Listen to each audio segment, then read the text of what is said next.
it is time. It is time to review the most talked about, the most written about, the most desired driver of 2019. Let's do it, and let's do it now.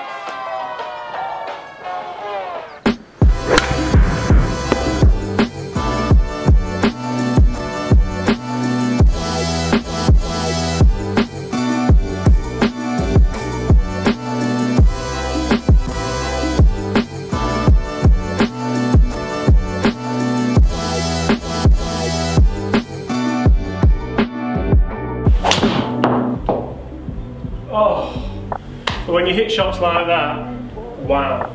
Hi everyone, James Robinson here. If you're new to the channel and this is your very first time watching my content, welcome to the channel, but make sure you consider hitting that subscribe button. On this channel, I bring you guys daily golf related content that helps you raise your game, lower your handicap, and hopefully just kind of gets you enjoying golf that little bit more. In today's video, I have the most sought after driver of 2019. That's right, it is the Cobra F9. It's taken me ages to get my hands on one of these things, and I can see why, because it looks absolutely mean. Tech-wise with this Cobra F9, it's a real funny one. It's almost like Cobra have said, what? Ping are putting turbulators on their driver for aerodynamics? Yeah, throw them on there. Taylormade are having an inertia generator on the bottom? Yeah, we'll do something similar to that. And what about Twistface? We invented Twistface.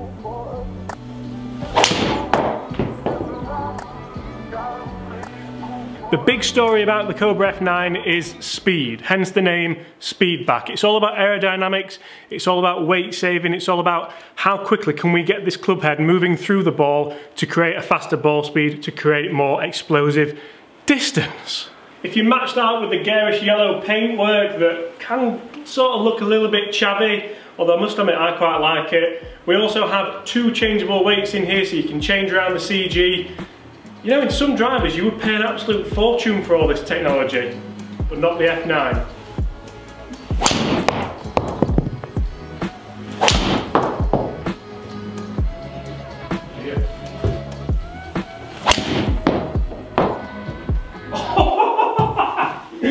Oh. Now the first few swings with this club weren't fantastic, but let me just draw your attention to that one.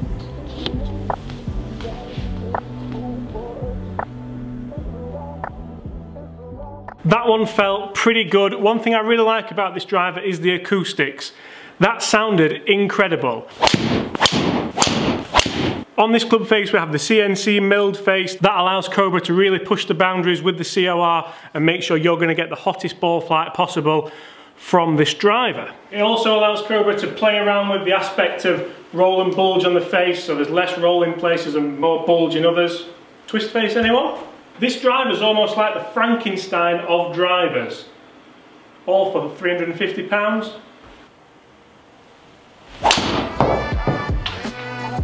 It's another one that just felt awesome.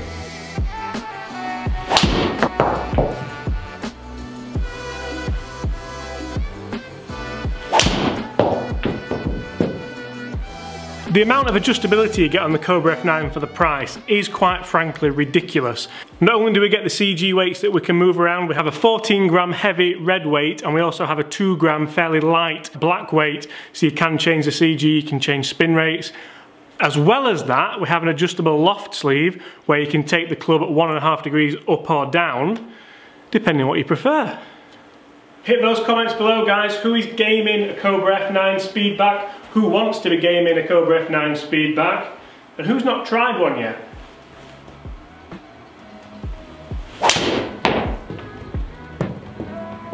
I must say, it doesn't seem to be the most forgiving driver I've hit so far this year, but it sounds great when you get it out the middle.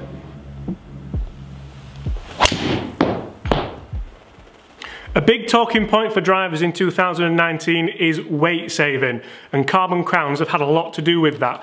In the Cobra F9 Speedback we have the carbon crown, but it's not just a crown, it works its way over the head, even into kind of the bottom edges of the head there. That means that Cobra can save the weight, just like all the other manufacturers are doing, and put it exactly where you want it in the head to optimise ball speed, optimise spin rates, optimise your game.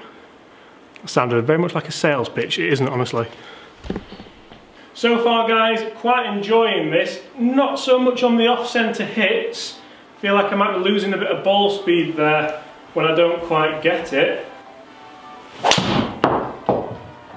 Oh, but when you hit shots like that, wow.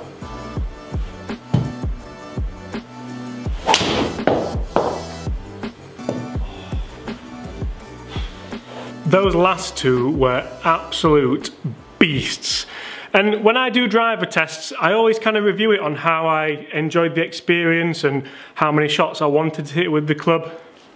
I've hit 10 shots so far. I'm nowhere near bored. In the spirits of nowhere near bored, let's try and smash a few out of the park to finish on. And let's take a look at the numbers.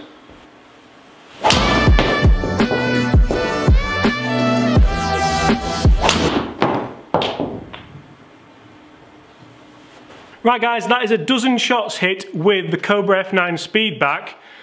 You know what? I really enjoyed that.